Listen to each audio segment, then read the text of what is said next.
Halo semuanya, ayo tekan tombol subscribe dan mari kita buat perjalanan ini lebih seru bareng-bareng.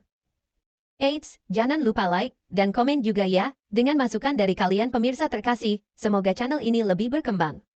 Terima kasih. Bab 306.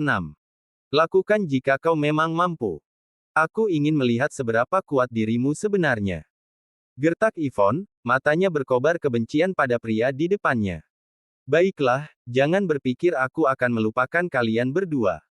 Aku akan membuat kalian berdua membayar setelah identitasku dikonfirmasi. Wyatt sedikit pusing pada saat itu, jadi dia tidak bisa melakukan hal lain bahkan jika dia mau. Dia memelototi mereka, lalu meninggalkan gedung dengan perasaan bersalah. Di kantor CEO, Wendy dan Yvonne saling menatap kosong, mereka tidak pernah menyangka hal seperti ini bisa terjadi. Nona Xavier, apa yang terjadi? Di mana Tuan York? Apa terjadi sesuatu padanya? Wendy khawatir, Harvey telah absen selama beberapa hari terakhir, lalu tiba-tiba seorang CEO baru telah terpilih. Apakah Harvey aman? CEO seharusnya baik-baik saja, kata Yvonne ragu-ragu. Dia dengan cepat memutar telepon Harvey, tetapi dia tidak mengangkatnya. Apa yang harus kita lakukan? Wendy mulai panik. Yvonne menarik napas dalam-dalam, memaksa dirinya untuk tenang. Ayo, kita keluar dari kantor untuk saat ini. Kita ke apartemenku, di sana lebih aman. Aku akan mencoba menghubungi Tuan York sebelum melakukan hal lain. Pinggiran Nyumhi. Porsche Harvey York berhenti di sisi jalan. Harvey keluar dari mobil dengan santai dan menyalakan sebatang rokok. Dia menunggu sampai dia selesai merokok setengahnya sebelum dia berteriak. Keluarlah, apa gunanya bersembunyi? Ada suara gemerisik di sekelilingnya, lalu 7 atau 8 pria dengan pipa besi melangkah keluar dari bayang-bayang. Mereka jelas orang asing. Harvey tersenyum kecil. Kalian pasti gangster. Aku berasumsi kau berasal dari ibu kota provinsi. Memangnya kenapa? Seorang pria botak yang memimpin gangster tertawa dingin. Tidak masalah dari mana kami berasal, kau hanya perlu tahu satu hal, kami di sini untuk membunuhmu. Apakah kau akan melakukannya sendiri atau kau ingin kami melakukannya untukmu? Kau akan menghabisiku. Harvey melemparkan kepalanya ke belakang dan tertawa. Dengar, aku akan memberimu banyak kesempatan jika kau enyah sekarang, aku akan membiarkan ini berlalu. Bagaimana kedengarannya? Sial, bos, apakah orang ini gila? Dia menyuruh kita untuk enyah. Apakah dia tidak tahu situasi seperti apa yang dia hadapi? Kubilang kita bermain-main dengannya sebentar sebelum mengakhirinya. Hah, kau suka itu? Yah, bocah ini terlihat sangat bersih, jadi mungkin patut dicoba. Orang-orang itu mengepung Harvey dengan mengancam. Harvey tampak seperti dia lemah dan kurus, sementara para gangster tampak seperti mereka bisa mencabik-cabiknya dengan tangan kosong. Harvey menghela napas dalam-dalam. Yah, jangan bilang aku tidak memperingatkanmu. Emosiku jauh lebih baik daripada sebelumnya, jika ini terjadi beberapa tahun yang lalu, kalian semua pasti sudah mati sekarang. Ahahaha. Aku sangat takut dengan ancaman bocah ini. Bos, aku akan menangani ini.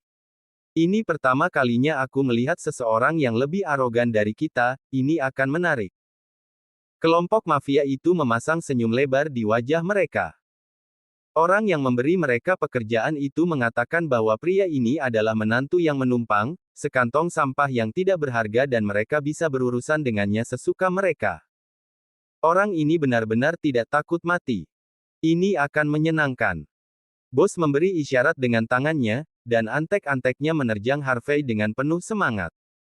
Raungan pertempuran sengit segera berubah menjadi raungan kesakitan. Bos yang telah duduk di platform pemancingan tertegun semua anak buahnya telah berakhir di tanah dalam waktu kurang dari 1 menit, bahkan tidak bisa bangkit kembali. Apa? Bos? Kita dalam masalah. Bos, apa yang harus kita lakukan? Kita tidak bisa mengalahkan orang ini. Anak buahnya meratap panik, dan bos tidak tahu harus berbuat apa. Harvey berjalan ke arahnya dengan anggun, dan pria botak itu tanpa sadar gemetar. Egonya menguasai dirinya, dan dia berkata, Beraninya kau menyentuh anak buahku. Kau mau mati. Ingin mati. Aku. Harvey tersenyum lebar. Haruskah aku meminta maaf kalau begitu? Bab 307. Kau. Bos itu panik. Pria di depannya terlalu tenang. Semua anak buahnya tidak bisa mengalahkannya, jadi apa yang bisa dia lakukan sendiri? Apa yang kau inginkan? Bos bergumam, takut akan nyawanya. Kebenaran. Kata Harvey dengan tenang. Jika kau memberitahuku apa yang ingin aku ketahui, aku akan membiarkanmu hidup. Jika tidak, jangan salahkan aku atas apa yang terjadi selanjutnya. Tentu saja. Bos itu berkeringat di wajahnya. Pria muda di depannya memiliki aura yang begitu menakutkan sehingga dia tanpa sadar membungkuk. Bos. Apapun yang ingin Anda ketahui, saya akan memberitahu Anda. Itu adalah seorang wanita yang meminta kami untuk berurusan denganmu. Dia tampak kaya dan hanya punya satu syarat, melumpuhkanmu. Jika Anda tidak berperilaku baik, dia bilang kami bisa mengakhiri hidupmu juga. Mengakhiri hidupku. Harvey tertawa kecil. Apakah dia dari keluarga York? Kami tidak tahu, kami hanya melakukan apa yang diperintahkan untuk mendapatkan uang. Tapi aku punya fotonya yang diambil oleh salah satu bawahanku secara diam-diam. Bos dengan cepat menyerahkan teleponnya ke Harvey. Harvey melirik foto itu. Wanita itu tampak seperti berusia 50-an dan agak akrab, tetapi Harvey tidak dapat mengingat namanya. Kerabat jauh dari keluarga York. Harvey tidak bisa menahan tawanya. Aku hanya meninggalkan keluarga selama 3 tahun dan sekarang bahkan kentang goreng kecil dari keluarga menginginkan bagian dari saya. Kemana tujuan wanita itu sekarang? Tanya Harvey. Aku tidak yakin. Tapi dia bersama seorang pria tampan yang dia bicarakan tentang memberinya semacam usaha dari Niumhi. Bos berusaha sekeras yang dia bisa untuk mengingat, memberi tahu Harvey semua yang dia tahu. Dia jelas ketakutan. Apakah dia pergi ke York Enterprise? Harvey mengerutkan kening. Dia tidak pergi ke perusahaan selama beberapa hari terakhir, apakah sesuatu terjadi di sana? Dia ingin menelepon Yvonne dan bertanya tentang perusahaan itu, tetapi menyadari bahwa pinggiran kota tidak memiliki sinyal. Harvey tidak punya waktu untuk orang-orang ini. Dia kembali ke Porsche-nya dan pergi dengan cepat. Aku tidak peduli siapa kau atau apa hubunganmu dengan keluarga York, tetapi jika kau berani memasuki wilayahku dan menyentuh anak buahku, jangan salahkan aku jika aku membalas. Kembali ke kota, ponsel Harvey akhirnya dapat diterima kembali. Yvonne menelepon segera setelah telepon itu tersambung. Tuan York, apakah semuanya baik-baik saja? Saya sudah menelponmu lama, tapi Anda tidak mengangkatnya. Di ujung telepon yang lain, Yvonne terdengar ketakutan. Aku baik-baik saja, hanya tidak ada sinyal di pinggiran kota. Aku baru saja kembali, apakah sesuatu terjadi di perusahaan? Ya, ada seorang pria yang datang dengan dokumen penunjukan oleh keluarga York. Dia bilang dia adalah CEO baru. Kata Yvonne cemas. Dia tidak melakukan apapun padamu kan? Jantung Harvey berdetak kencang. Apakah sesuatu terjadi? Tidak, aku tidak menyerah semudah itu. Tapi Tuan York, jika dia benar-benar CEO baru, saya akan segera mengundurkan diri. Yvonne mencoba tetap tenang, tetapi Harvey bisa mendengar suaranya bergetar. Kemarahan menggelegak dalam dirinya. Tidak masalah apakah dokumennya asli atau palsu. Biarkan aku yang menanganinya dari sini, aku akan memberimu pernyataan yang tepat setelah diselesaikan. Harvey mengakhiri panggilan, matanya menatap dingin. Siapapun orang ini, jika dia mencoba melecehkan Yvonne, dia akan tamat. Mengapa dia memiliki dokumen penunjukan dari keluarga York? Apakah mereka mencoba mengujiku? Apakah ini yang benar-benar mereka inginkan? Tidak masalah, aku akan memberikan pernyataan yang tepat kepada keluarga York sendiri. Harvey segera bergegas ke Platinum Hotel alih-alih York Enterprise, mencari Tyson Woods. Tyson bergegas ke Harvey meskipun hotelnya belum ditutup, dan bertanya dengan ragu. Tuan, saya dengar ada sesuatu yang besar terjadi di perusahaan Anda. Kau tahu? Harvey mengerutkan kening. Nona Xavier menghubungi saya, dia bilang dia tidak bisa menemukan Anda dan meminta saya untuk melakukan pemeriksaan latar belakang seseorang, tapi saya tidak yakin apa yang terjadi. Siapa orang itu? Bagaimana perkembangannya? Harvey masuk ke kantor dan duduk. Selesai. Ini file-filenya, silahkan dilihat. Tyson dengan hormat menyerahkan dokumen itu. Harvey membuka file itu dan melihat-lihat dokumen sebentar. Matanya sedikit melebar karena terkejut. Wyatt Johnson. Benar, itu dia. Dia hanya pewaris keluarga kelas 3 di Niumhi, jadi aku tidak yakin mengapa Nona Xavier ingin aku melakukan pemeriksaan latar belakang padanya. Mungkin dia CEO baru yang dia bicarakan. Di mana dia sekarang? Bisakah kau melacaknya? Harvey meletakkan dokumen dan bertanya. Beri saya waktu 1 jam, Tuan, saya akan menemukannya. Kata Tyson yakin. Ini adalah spesialisasinya, dan dia secara alami akan melakukan yang terbaik. Bab 308. Jalan-jalan di Niumhi ramai di tengah malam mengikuti perintah Tyson Woods. Ratusan pria menjelajahi jalan-jalan, melewati hotel-hotel besar, clubhouse, dan tempat-tempat hiburan. Tidak peduli di mana Wyatt Johnson bersembunyi, mereka akan menemukannya. Pada saat itu, Wyatt berada di apartemen Cecilia Zachary. Wanita tua itu tidak mengganggunya hari ini, jadi dia dengan bersemangat pergi untuk membeli beberapa pil biru, siap melampiaskan rasa frustrasinya pada Cecilia. Namun, Cecilia tidak terburu-buru, dia telah menyiapkan makan malam dengan cahaya lilin yang menyenangkan, dan keduanya menikmati makanan mereka dan saling menggoda. Wyatt sedikit tidak sabar, tetapi di matanya, Cecilia seperti tikus yang sudah terperangkap dalam perangkapnya. Oh Cecilia, bagaimana bisa aku begitu nyaman berada di dekatmu? Wyatt sedang bersandar di sofa, matanya setengah tertutup dalam kebahagiaan saat Cecilia memijat kepalanya. Memiliki dewi wanita ini memberinya pijatan seperti pelayan yang rendah hati benar-benar surgawi. Cecilia agak bingung, tapi dia masih tersenyum malu-malu. Karena kamu sangat nyaman, bagaimana kamu akan membalasku? Wyatt menyeringai padanya. Jangan khawatir, jika kamu bisa membuatku bahagia, aku akan memperlakukanmu dengan baik. Ikutlah denganku ke perusahaanku besok. Mulai sekarang, kamu adalah sekretarisku di York Enterprise, hanya melayaniku dengan ribuan di bawahmu. Cukup puaskah dengan itu? Tubuhnya gemetar karena kegembiraan. Dia telah bertemu dengan sekretaris CEO York Enterprise, Yvonne Xavier, jadi dia tahu otoritas posisi itu. Pada saat itu, hanya pikiran tentang semua kekuatan dan kemuliaan itu yang ada di benaknya. Aku tidak tahu dia mampu melakukan ini, tetapi bahkan jika dia bukan tipeku, mengikutinya berkeliling mungkin baik untukku. Pupil Cecilia melebar, dan dia menggigit bibirnya sebelum mencium pipi Wyatt. CEO, aku pasti bersedia. Ledakan. Tepat sebelum keduanya bisa menjadi lebih intim, pintu apartemen ditendang terbuka. Wyatt dan Cecilia hampir melompat dari sofa karena terkejut. Segera, banyak pria yang jelas-jelas tinggal di jalanan membanjiri apartemen dan mengepung Wyatt dan Cecilia. Wyatt tanpa sadar gemetar, tetapi memaksa dirinya untuk tenang setelah mengingat posisinya. Untuk apa kalian semua di sini? Uang. Bab 309.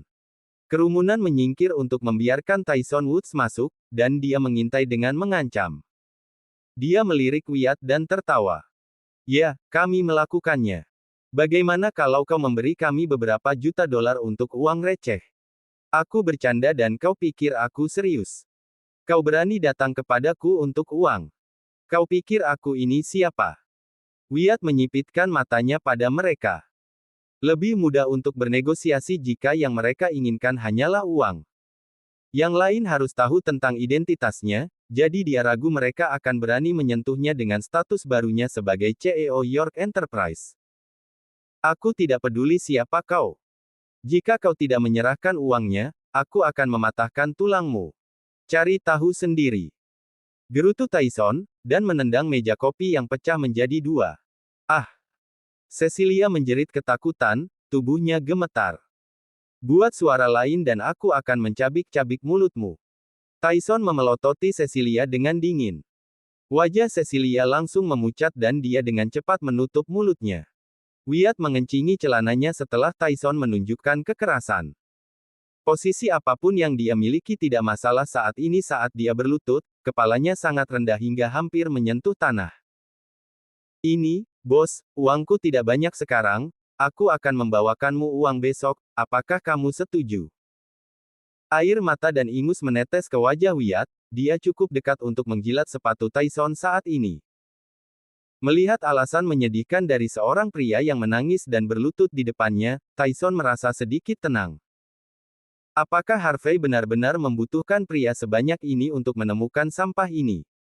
Namun, karena Harvey yang memintanya, Tyson tidak mau menyinggungnya. Tyson menendang Wyatt dengan kejam, membuatnya berguling-guling di lantai, lalu mencibir. Besok. Kau pikir aku punya waktu untuk menunggumu sampai besok? Bos, tolong, hanya sampai besok.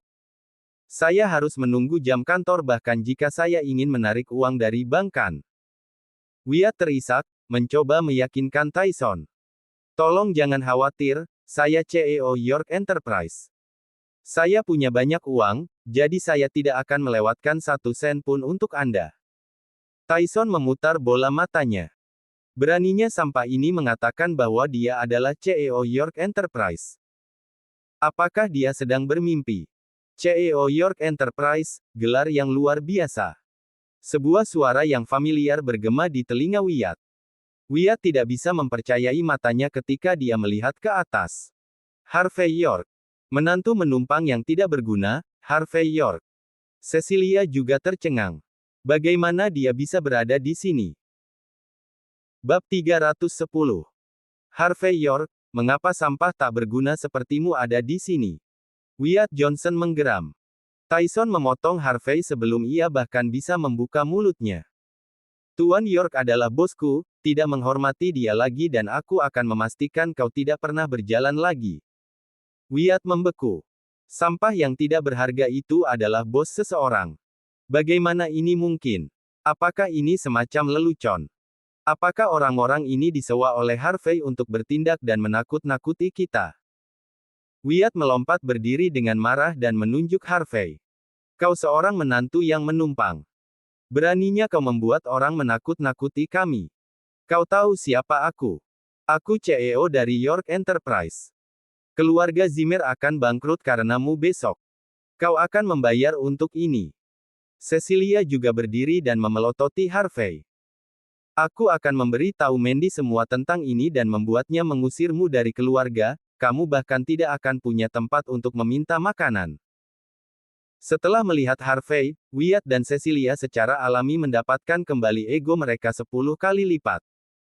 Di mata mereka, Harvey hanyalah menantu yang menumpang siapapun bisa menginjaknya. Orang waras mana yang akan takut kepada menantu yang menumpang seperti dia? Harvey memandang Wyatt dengan merendahkan. Jika keluarga York mengirim sampah ini untuk mengujiku, mereka meremehkanku. Kau menguji saya. Apakah kau pikir keluarga York ingin menguji orang yang tidak berguna sepertimu? Aku akan memukulmu sampai mati. Beraninya kau menakutiku seperti itu. Wyatt dengan marah berjalan ke arah Harvey dan melemparkan pukulan ke arahnya. Harvey bahkan tidak gentar saat dia menendang Wyatt. Bam! Tubuh Wyatt menabrak dinding, dan dia meluncur ke tanah, mengerang kesakitan. Harvey York. Beraninya kau memukulku. Menantu sepertimu berani memukulku. Kau pikir memiliki beberapa dokumen membuatmu menjadi CEO York Enterprise? Apakah kau bermimpi? Harvey tertawa dingin.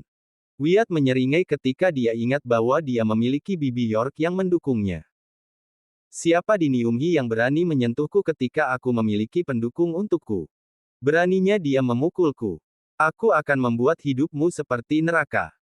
Tunggu saja, Harvey, kau bahkan tidak tahu siapa yang mendukungku. Menyinggungku bukanlah apa-apa, tetapi menyinggung orang yang mendukungku. Wyatt membuntuti, menyeringai kejam. Siapa? Bukankah dia hanya wanita biasa berusia 50 tahun? Sepertinya kau harus sedikit berharga. Kata Harvey mengejek. Setelah mendengar ini, Cecilia membeku. Wyatt Johnson adalah pria tampan yang dipelihara oleh seorang wanita tua. Kau tahu tentang itu? Tidak apa-apa, aku tidak perlu menyembunyikannya lagi. Bibiku York berasal dari York di Southlight. Aku simpanannya, jika kau berani menyentuhku, dia akan mengambil hidupmu. Wyatt mengangkat kepalanya dengan bangga. Tidak ada cara bahwa Harvey akan meletakkan jari pada dirinya setelah ini, bahkan Zimmer harus mematuhi apapun yang Bibi York inginkan. Harvey bukan apa-apa baginya. Cobalah. Pukul aku lagi. Wyatt dengan arogan mencoba memprovokasi Harvey sekali lagi. Sementara itu, Tyson tidak bisa berkata-kata. Apakah orang ini terlalu lama menjadi simpanan? Apa dia sudah gila? Memprovokasi Harvey dalam keadaan seperti itu, apakah dia tidak takut mati? Seperti yang kamu inginkan. Kata Harvey ringan saat dia mengarahkan tendangan lagi ke Wyatt, hampir mematahkan tulangnya. Wyatt sekali lagi berguling-guling di tanah dan meratap kesakitan, berteriak tentang bagaimana Thea York akan membalas dendam padanya. Ini tentu saja tampilan anak kecil yang cantik. Cecilia terkejut. Dia tidak percaya bahwa seorang pria yang telah menjanjikan kekayaan dan kemuliaannya hanyalah seorang anak kecil yang cantik dan sekantong sampah yang tidak berharga pada saat itu. Aku bahkan hampir memberikan tubuhku padanya, betapa menjijikkannya. Harvey juga sedikit terdiam. Meskipun tidak berguna, Wyatt masih bisa bertindak dan terdengar cukup keras. Yvonne dan yang lainnya pasti dikejutkan oleh Wyatt yang mengintimidasi mereka dengan koneksinya. Bawa mereka kembali ke Hotel Platinum. Kata Harvey dengan tenang. Tyson mengeluarkan instruksi dan seseorang pergi untuk membawa Wyatt keluar dari apartemen segera setelah itu. Tuan York, selanjutnya. Pertunjukan sebenarnya bahkan belum dimulai, ini baru permulaan. Kata Harvey dengan samar. Baik Tuan. Tyson tidak bertanya lebih jauh. Karena acara belum dimulai, dia mungkin juga terus menonton. Wanita itu. Tyson melihat Cecilia duduk di tanah tercengang dan meminta instruksi. Wanita itu tahu terlalu banyak. Aku harus membunuhnya untuk menyelamatkan kita dari masalah. Aku akan mengurusnya. Kata Harvey. Cecilia adalah salah satu sahabat Mandy, aku tidak bisa membunuhnya begitu saja.